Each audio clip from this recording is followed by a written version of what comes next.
I'm Valerie Brown, and I am here with your financial tip for today. I am often asked, how do you even begin to open a college fund for your children? How do you even begin to have extra money to invest in the stock market? Well, I always start with asking this basic question.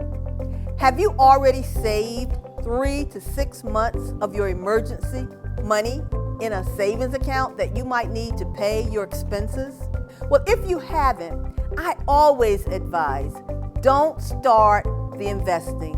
Don't start anything else, because the first and basic step to good budgeting is that you have in your account 3 to 6 months of what it would take to maintain your household. So in other words, what I'm sharing is add up your rent or your mortgage, add up your car payments, add up those credit cards if that's what you happen to have, add up what your utilities would be, and come up with a number of what it would take to maintain your household. So using a simple example, let's say it takes you $1,000 once you added all these up to pay your bills for a month. Well, I would immediately be advising you that you need to have at least minimum $3,000, but it would be nice if you got $6,000 in a savings account, because we've just experienced the greatest possible loss of jobs over the last 2 years with COVID and with downsizing and people just losing their jobs. And the last thing you want to be able to do is lose a job and then have to lose your household and your car.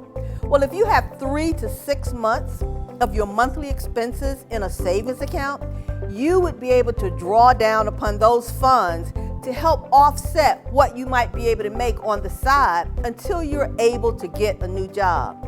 That's why it's so important to have those emergency funds there. But I always say, once you reach, in my example, that $3,000 to $6,000 worth of savings, you should never stop saving.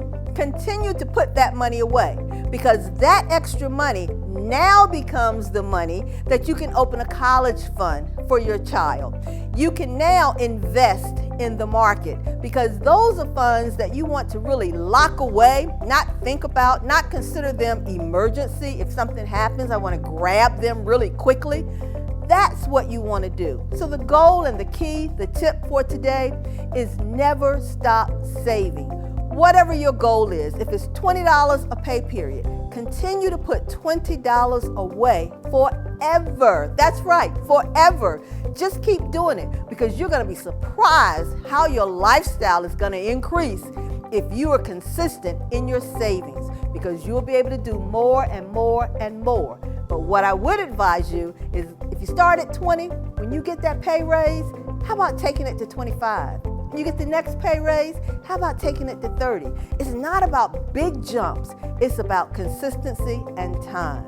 So the tip for today, you can do whatever you want to do with your finances as long as you start today saving and consistently saving with each paycheck.